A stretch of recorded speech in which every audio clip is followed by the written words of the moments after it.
Interestingly, the president today at the Rose Garden with a very, very positive message for America. They'll figure out a way to tear down today's message too, just like they did his walk over to the church the other night. But there have been no new coronavirus deaths in the past 24 hours in New York City. That's the first time that's happened since early March. Interestingly, Sweden, which has widely been praised and condemned, I guess like us, I guess like the United States, they too saw no new deaths over the last 24 hours. That's the first time that's happened since early March.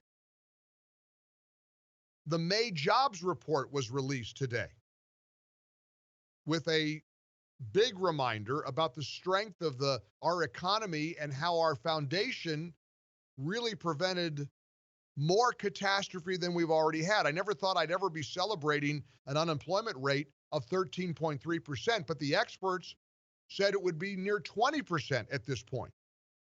So we shut the country down for months. Millions of people lost their jobs.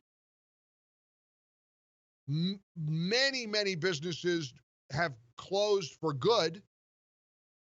But it turns out that the United States added 2.5 million jobs last month instead of losing 7.5 million. The president sort of joked that they thought it was a typo when this jobs report was revealed. And instead of the unemployment rate being near 20%, as I said, the unemployment rate did drop to 13.3%. Now, the president is at the Rose Garden cheering. The president is cheerleading for America. Compare that to a presidential candidate who believes that up to 15% of Americans are bad people. Joe Biden has had I think, correct me if you think I'm wrong, a Hillary Clinton deplorables moment. And it's kind of stunning. If you're running for president, you think it's a solid campaign strategy to say that 10 to 15% of Americans are just not very good people? I don't know about you. I've never really thought about what percentage of people, of my fellow Americans, are good or bad. There are definitely bad people. We've seen it, sadly, front and center the last week for sure. We've seen a lot of bad acts. We go back a few months. We saw bad people gun down a kid running through a neighborhood. We saw a police officer dig his knee into a man's neck for up to 9 minutes. We've seen certainly some of the worst of the worst. You sit around and say that what the percentages of people who are bad? I'm not sure I understand Joe Biden's thinking. I'm not sure Joe Biden always understands Joe Biden's thinking, and that's unfortunate. But here's what he said yesterday. He was in a town hall with an actor named Don Cheadle and others. It was a virtual town hall, and these words came out of his mouth. And the words the president says matter. So when a president stands up and divides people all the time, you're going to get the worst of us to come out. Do we really think this is as good as we can be as a nation? I don't think the vast majority of people think that. There are probably anywhere from 10 to 15% of the people out there that are just not very good people. But that's not who we are. The vast majority of the people are decent. We have to appeal to that, and we have to unite people, bring them together. Bring them together.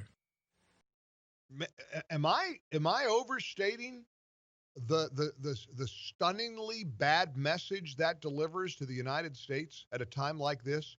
Of course, it's almost comical to say in the same sentence, a president needs to unite people while saying up to 15% of Americans are bad.